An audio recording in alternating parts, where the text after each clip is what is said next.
I can't lie to you, Sheriff. You're too good a man. Look over your left shoulder.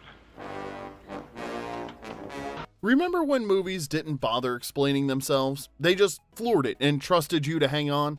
In 1977, Smokey and the Bandit hit theaters and became the ride America couldn't stop talking about. Directed by legendary stuntman Hal Needham, this high-speed outlaw comedy starred Burt Reynolds as the Bandit, Sally Field as Carrie, Jerry Reed as Snowman, and Jackie Gleason as the loudest lawman ever put on film, Sheriff Buford T. Justice. The plot was simple: smuggle illegal beer across state lines, dodge the cops, and look cool doing it. Today, we're counting down 15 weird facts about Smokey and the Bandit. Stick around for number 1. Burt Reynolds' salary on this film was so massive it made the rest of the cast and crew look like they were volunteering. Now, before we drop the hammer, hit that like button and subscribe. It helps this channel keep chasing down the behind-the-scenes chaos of the movies and shows that raised us. Now, let's put the hammer down and get to this countdown with number 15.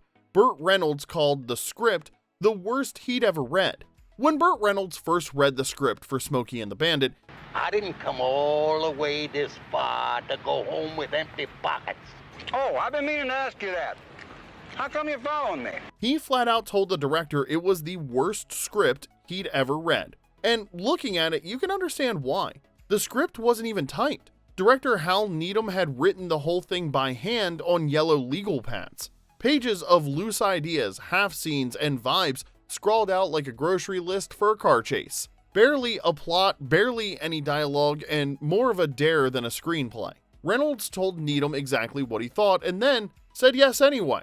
He had a gap in his schedule and nothing better lined up, but more importantly, Hal Needham wasn't just some director pitching him a gig. He was Reynolds' longtime friend and stunt double. The guy who'd spent years getting thrown off buildings and flipped through windshields so Burt could look cool on camera. Saying yes was loyalty repaying a debt that bruises and broken bones had been racking up for years. And here's the irony: that terrible script ended up being the movie's secret weapon. What should have been a liability became the foundation for one of the loosest, most freewheeling productions of the decade. Somehow, that worst script Burt Reynolds ever read turned into the second highest grossing movie of 1977, beaten only by Star Wars. Number 14, most of the movie was improvised. If Smokey and the Bandit feels less like a structured movie and more like a bunch of friends daring each other to keep the camera rolling, there's a very good reason for that. According to Sally Field, there was virtually no usable script when filming started. Not the dialogue changed a little or we tweaked some scenes, she meant there was almost nothing to follow, period. Field took the role on a pure leap of faith. Burt Reynolds personally asked her to do the movie, and at that point she needed something light. Once cameras rolled, scenes were often created on the spot. Actors improvised dialogue, reactions were genuine, and missed lines stayed in. If something felt funny, it stayed. If it didn't, they kept driving and tried again. The production was so loose that the script supervisor reportedly stopped trying to track dialogue changes altogether. By that point, keeping notes on a movie this chaotic was like trying to organize a tornado. It's technically possible, but why bother? And that total lack of structure became the movie's defining strength. The rhythm felt natural, the chemistry felt real. The jokes landed because they sounded like things people would actually say when they're having fun and slightly misbehaving. Number 13, Jackie Gleason was given total freedom to invent Buford T. Justice. If the rest of the cast was improvising, Jackie Gleason took that concept and ran it straight off a cliff in the best way possible. From day one, Gleason had near total freedom to invent Buford T. Justice as he went. Dialogue was optional. One of his first demands was that he refused to be alone in the car. He told Needham he couldn't play the character by himself. He needed someone to talk at, yell at, and emotionally steamroll for 2 straight hours. That demand created Junior, a role that wasn't in the original story at all. Gleason invented the entire dynamic on the spot. Hal Needham later estimated that roughly 80 to 90% of Buford T. Justice's dialogue was made up on the fly. Lines like, "There's no way that you came from my loins," weren't carefully written jokes. No way that you could come from my loins. They were Gleason reacting in real time and pushing the character further off the rails with every take. Entire scenes came from his imagination. The famous diner moment where Buford unknowingly sits next to the Bandit was Gleason's idea. He even directed Burt Reynolds mid-scene, telling him to keep wiping his eyes whenever the sheriff leaned in close, selling how physically unbearable the man was to sit near. The result was a character that felt too loud, too aggressive, and too ridiculous to have ever been scripted. Buford T. Justice didn't feel written, he felt unleashed. Number 12. Buford T. Justice was inspired by real Southern lawmen. The name Buford T. Justice wasn't invented for the movie, it belonged to an actual Florida Highway Patrol officer who knew Burt Reynolds' father, Burton Milo Reynolds Sr., the longtime police chief of Riviera Beach, Florida. So the most over-the-top lawman in movie history was quietly carrying a real badge name the entire time. But the name was only the starting point. Reynolds grew up surrounded by Southern law enforcement. Since his dad was in the force, Burt spent years listening to officers talk, rant, complain, and verbally dismantle anyone who crossed them. That environment shaped everything about how Buford would eventually sound on screen. Reynolds later said his father supplied Buford's vocabulary. The famous "some bitch" was his dad's go-to word for anyone who stepped out of line. Buford may be exaggerated, he may even be ridiculous, but at his core, he's rooted in real voices and real attitudes that Reynolds grew up hearing every single day, which explains why he doesn't feel written, he feels remembered. Number 11. Jerry Reed was originally supposed to be the Bandit. Believe it or not, Smokey and the Bandit was never supposed to be a big deal. How much money did you say it was? $80,000. $80,000. Director Hal Needham originally imagined it as a low-budget $1 million B movie, and in that early version, Jerry Reed wasn't playing Snowman, he was playing the Bandit. Reed was already a country music star with natural charisma, comedic timing, and that laid-back Southern cool that makes everything look effortless. In Needham's first vision, Reed was going to lead the movie, crack jokes, drive fast, and carry the whole thing on charm and CB radio banter. Then Burt Reynolds happened. Smokey and the Bandit instantly stopped being a scrappy B movie and became a studio priority. Universal opened the checkbook. The budget jumped from about $1 million to well over $5 million. Bigger production, bigger stunts, bigger expectations, and that meant roles had to shift. Jerry Reed didn't get pushed out, he got repositioned. Instead of playing the Bandit, he became Cletus Snowman Snow, the truck-driving heart of the movie. So move over a little bit, good buddy, because the snowman is coming through. It turned out to be a perfect move. And in a final twist of irony, when Burt Reynolds declined to return for Smokey and the Bandit Part 3 in 1983, Jerry Reed finally got his shot at the title role. Snowman officially became the Bandit. So Reed was supposed to be the Bandit all along. It just took 3 movies, 1 megastar, and a budget explosion to get him there. Number 10, Sally Field was almost rejected for being not sexy enough. Every great movie has at least one moment where studio executives confidently say something that ages immediately and poorly. For Smokey and the Bandit, that moment came when Universal Pictures decided Sally Field wasn't sexy enough to be in it. At the time, executives only saw her as the wholesome TV girl. Burt Reynolds could not have disagreed more.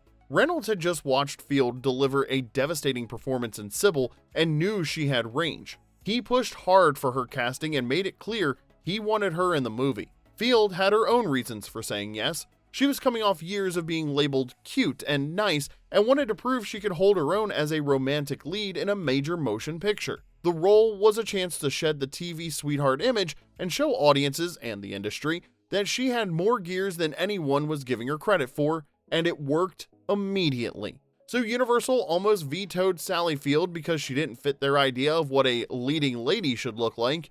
Instead, they accidentally helped launch her film career and proved once again that studios have an almost supernatural talent for being wrong about what audiences actually want. Number 9, Burt Reynolds and Sally Field fell in love during filming. By the time Smokey and the Bandit hit theaters, audiences could tell something was different about the way Burt Reynolds and Sally Field played off each other. I think we get along and talk and things. During filming, Reynolds and Field fell into a real-life relationship that lasted nearly 5 years. It started right there on set. According to both actors, the spark was immediate. With so many scenes improvised, their dialogue often wasn't dialogue at all. It was 2 people genuinely trying to make each other laugh, impress one another, and see where the moment went. For Sally Field, the relationship hit at a turning point in her life. Reynolds became one of her biggest champions. He constantly told her she was beautiful, talented, and more than capable of carrying a film. Field later said that confidence changed how she saw herself, not just as a performer, but as a leading woman in Hollywood. For Reynolds, it went even deeper. Long after the relationship ended in 1982, he openly admitted that Sally Field was the love of his life. In interviews decades later, he referred to her as the one that got away, and expressed real regret that they didn't end up staying together. And in a movie built on speed, noise, and chaos, that genuine affection gave Smokey and the Bandit something nobody expected: a real heart underneath all that horsepower. Number 8, Eastbound and Down was written in just a few hours. Some movies spend months searching for the perfect theme song. Smokey and the Bandit did not do that. Director Hal Needham told Jerry Reed he needed a theme song for the movie, a song that explained the entire plot.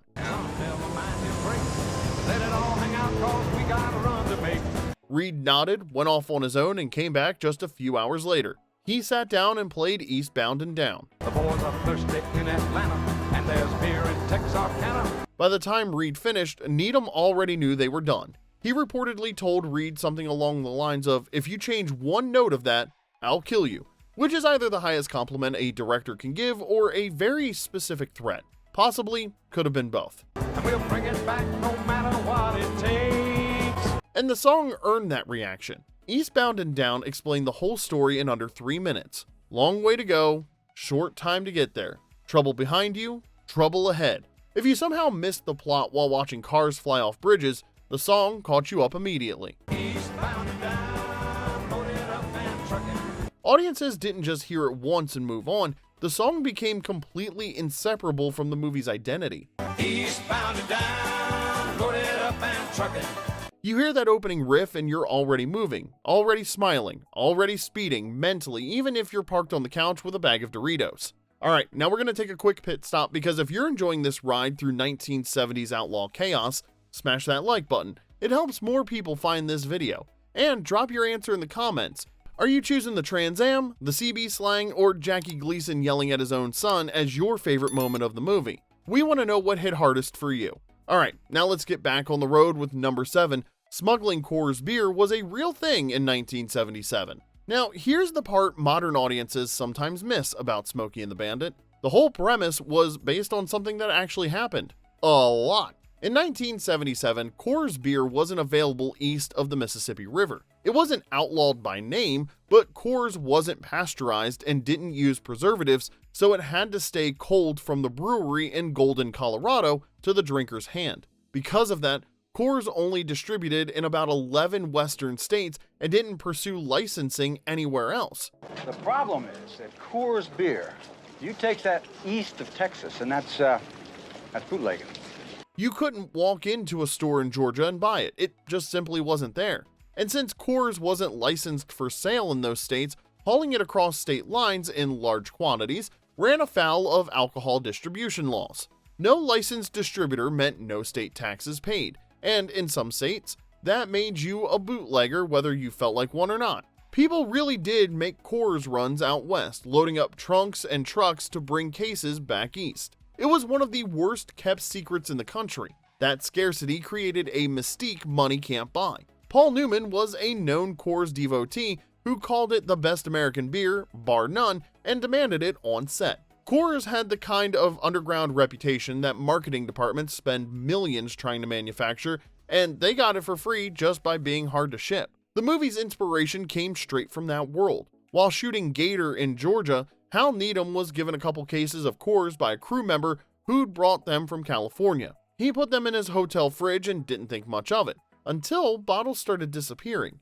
He eventually figured out the hotel maid had been taking them home to her boyfriend because you couldn't get Coors anywhere nearby. Needham later said the whole idea clicked right there. Bootleg a load of Coors, throw in some fast cars and a whole lot of cops, and you've got yourself a movie, baby. So the Bandit and Snowman weren't hauling 400 cases of beer for dramatic effect. They were doing something people actually did, just with better cars, worse odds, and Jackie Gleason screaming behind them. Number 6. The movie turned the Pontiac Trans Am into an American icon. Before Smokey and the Bandit, the Pontiac Trans Am was just another sporty option on the lawn. After the movie, however, it became an obsession. When Smokey and the Bandit hit theaters, audiences watched a black and gold Trans Am do it with swagger. And almost overnight, that car stopped being transportation and started being an identity. Sales told the story fast. In 1977, Pontiac sold around 68,000 Trans Ams. Within 2 years, that number exploded to well over 117,000.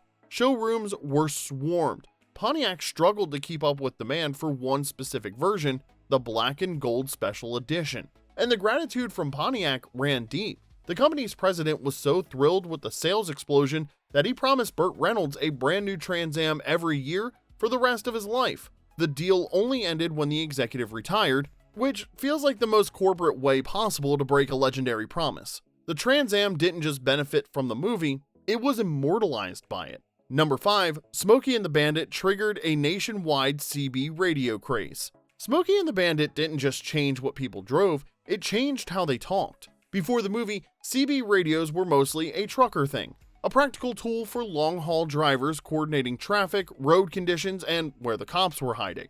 After the Bandit, everyone wanted a handle. It's me they're after. They don't even know cleaner snow exists. Oh, they don't.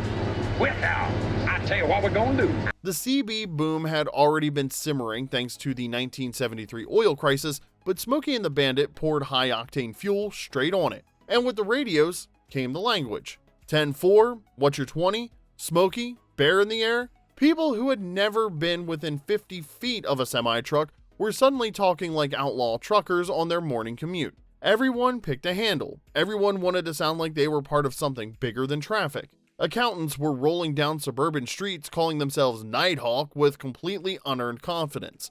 The ripple effect hit pop culture hard. Songs like Convoy shot up the charts. A whole movie followed in 1978. TV shows even leaned into the lingo. For a few loud, chaotic years, America decided the best way to connect with strangers was by yelling into a dashboard-mounted radio at 70 miles per hour. Number 4, the famous bridge jump nearly destroyed the Trans Am. If you remember one image from Smokey and the Bandit, it's probably this one. The Trans Am flying through the air like gravity had been politely asked to take the day off. That jump over the broken Mulberry River Bridge wasn't just a stunt, it was a one-shot gamble so reckless that even Hal Needham, one of the greatest stuntmen who ever lived, wasn't sure it would work. The gap was too wide, the car was too heavy, and 1970s physics were not on anyone's side. To make it happen, the crew quietly added a secret weapon, a liquid-powered rocket booster mounted in the rear of the Trans Am.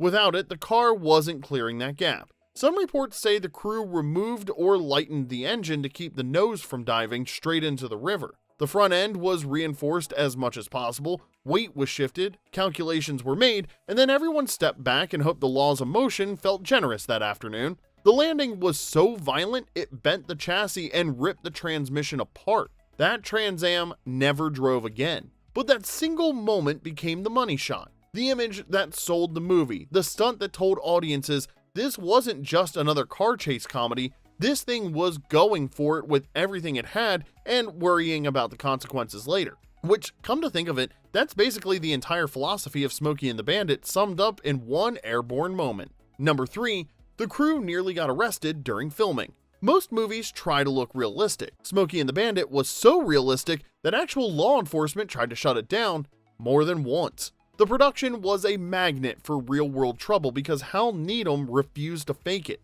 He wanted actual speed, actual highways, and actual chaos. The problem was, nobody told the local cops. During one of the highway chase sequences, the crew was filming at full speed on a public roadway when a real police officer, completely unaware a movie was being made, drove straight into the middle of the action. The entire production ground to a halt while the crew scrambled to convince one very skeptical officer that this was a legitimate Hollywood shoot with actual permits and actual paperwork. Meanwhile, a bunch of stunt guys in muscle cars sat on the shoulder of a highway trying to look innocent, which, if you've ever met a stunt driver, is really not their strong suit. Eventually, the explanation stuck and nobody ended up in handcuffs.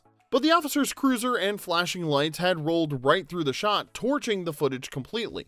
The whole take got scrapped and had to be refilmed. And that wasn't even the only run-in. Throughout the shoot, local residents kept calling police to report reckless drivers, high-speed chases, and what they assumed were actual crimes in progress. Dispatchers were fielding complaints about a black Trans Am tearing through town like it had somewhere to be, which, to be fair, it did. It just happened to be a movie set and not a felony. Needham later joked that the production probably caused more real police chases than it filmed fake ones. For a movie called Smokey and the Bandit, accidentally running from actual law enforcement might be the most on-brand behind-the-scenes story possible. Number 2, a stunt nearly turned deadly during filming. For all its laughs and swagger, Smokey and the Bandit had one moment on set that stopped being fun immediately. It happened during the sequence where the Bandit tears through a Little League field to escape the police. On screen, it plays like reckless comedy. Cars, kids, authority figures losing control of the situation, but behind the camera, it almost became something much worse.